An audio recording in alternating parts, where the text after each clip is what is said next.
ಪವಿತ್ರವಾದ ದಿವಸವಾಗಿರುವುದರಿಂದ ಎಲ್ಲರಿಗೂ ಶ್ರೀ ರಾಮನವಮಿ ಶುಭಾಶಯಗಳು. ಮತ್ತೆ ನಾನು ಲಾರೆನ್ಸ್ ಸೋಮಶೇಖರ್ ಚೊನ್ನದ್. ಇವತ್ತು ಈ ಕಾರ್ಯಕ್ರಮಕ್ಕೆ ಇವತ್ತಿನ ಎಲ್ಲ ಮಾಧ್ಯಮದಿಂದ ಪ್ರೆಸ್ ಮೀಡಿಯಾದಿಂದ ಬಂದಿದ್ದ ಎಲ್ಲ ಮಾಧ್ಯಮರಿಗೆ ನನ್ನ ವಂದನೆಗಳು. ಮತ್ತೆ ನೀವೆಲ್ಲ ಇಲ್ಲಿ ಬಂದಿದ್ದಕ್ಕೆ ಧನ್ಯವಾದಗಳು. ಮತ್ತೆ ನಾನು ಇವತ್ತು ನಮ್ಮ ಈ lions club of Belgaum, Leo club of Belgaum ಮತ್ತೆ ನಮ್ಮ ಸಹೋದರರಾದ ಈಗ ಈ ಕಾರ್ಯಕ್ರಮಕ್ಕೆ ಜೋಡಿಯಾಗಿ ಬಂದ ಕಪಿಲೇಶ್ವರ ವಿಶ್ವಸ್ತ ಮಂಡಳದಿಂದ ಅಧ್ಯಕ್ಷರು ಅವ್ರಿಗೆ ನನ್ನ ಧನ್ಯವಾದಗಳು. ಈ ಕಾರ್ಯಕ್ರಮದ ವಿಶೇಷತೆ ಏನಂದರೆ ನಮ್ಮ ಈ ಹೊಸ ಪೀಳಿಗೆಗೆ ಅವರಿಗೆ ನಮ್ಮ ಸಂಸ್ಕೃತಿಯ ಬಗ್ಗೆ ಮತ್ತೆ ಇದರ ಬಗ್ಗೆ ಹೇಳಲಿಕ್ಕೆ ಭಗವದ್ಗೀತೆ ಶ್ಲೋಕ ಕಾಂಪಿಟೇಷನ್ ಅನ್ನು ನಾವು ಮಾಡ್ಕೊಂಡಿದ್ದೇವೆ. ಇದರ ಉದ್ದೇಶ ಅಂದರೆ ನಮ್ಮ ಹುಡುಗರಿಗೆ ನಮ್ಮದು ಸ್ಪಿರಿಟ್, ನಮ್ದು ಶ್ಲೋಕಗಳಿಂದ ಎಷ್ಟೊಂದು ಪವರ್ಫುಲ್ ಇದಾವೆ ಅದನ್ನು ಅಧ್ಯಯನ ಮಾಡೋದ್ರಿಂದ ಅವರ ಮನಸ್ಸು ಪರಿವರ್ತನೆ ಆಗುತ್ತದೆ, ಒಳ್ಳೆಯ ಜೀವನವನ್ನು ಮಾಡ್ಕೊಂಡು ಹೋಗ್ಲಿಕ್ಕೆ ಅವ್ರಿಗೆ ಸಹಾಯ ಆಗುತ್ತೆ. ಅದರಿಂದ ನಮ್ಮ ಸಮಾಜಕ್ಕೆ ಒಳ್ಳೆಯದಾಗುತ್ತದೆ. ಒಳ್ಳೆಯ ದೃಷ್ಟಿಯಿಂದ ಅದನ್ನು ಮಾಡ್ತಾ ಇದ್ದೀವಿ. ಇದಕ್ಕೆ ಎಲ್ಲರ ಪಾಲಕರದ್ದು ಅಷ್ಟೇ ಜವಾಬ್ದಾರಿ ಆಗಿದೆ. ಅವರು ತಮ್ಮ ಮಕ್ಕಳಿಗೆ ಈ ಸಂಸ್ಕಾರವನ್ನು ಕೊಡಬೇಕು.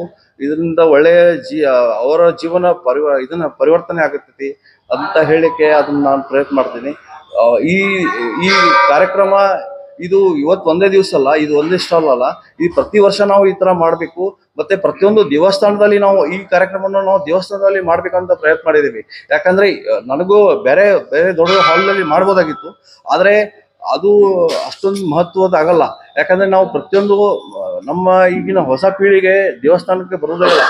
ಅವರು ಎಲ್ಲರೂ ದೇವಸ್ಥಾನಕ್ಕೆ ಬಂದು ತಮ್ಮ ಉದ್ದೇಶ, ಇದನ್ನ ಒಂದು ತಿಳ್ಕೊಳ್ಳಿಕ್ಕೆ, ನಮ್ಮ ಸಂಸ್ಕೃತಿಯನ್ನು ತಿಳ್ಕೊಬೇಕಾದ್ರೆ ದೇವಸ್ಥಾನಕ್ಕೆ ಬರಬೇಕು.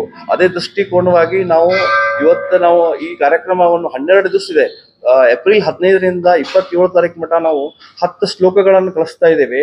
ಅದು ನಮ್ಮ ಇಸ್ಕಾನ್ ಗುರುಗಳಾದ ವಲ್ಲಭ ಪ್ರಭುಜಿ ಇದ್ದಾರೆ ಇಲ್ಲಿ. ಅವರು ತಮ್ಮ ಸಹಾಯದಿಂದ ಇವ್ರನ್ನ ಕರ್ಕೊಂಡ್ಬಂದು ನಾವು ಇಲ್ಲಿ ಮಕ್ಕಳಿಗೆ ನಾವು ಶ್ಲೋಕವನ್ನು ಕಲಿಸ್ತಾ ಇದ್ದೀವಿ.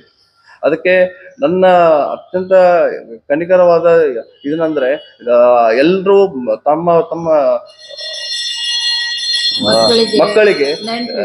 ಮಕ್ಕಳಿಗೆ ನೆಂಟರಿಗೆ ಎಲ್ಲರಿಗೂ ಮಕ್ಕಳಿಗೆ ಕರ್ಕೊಂಡು ಬಂದು ಈ ನಾವು ಮಾಡ್ತಿರುವ ಕಾರ್ಯಕ್ರಮಕ್ಕೆ ಅದರಿಂದ ಅವ್ರಿಗೆ ತಮ್ಗೆ ಒಳ್ಳೇದಾಗಲಿ ಅಂತ ಹೇಳಿ ನಾನು ಬಯಸ್ತೇನೆ.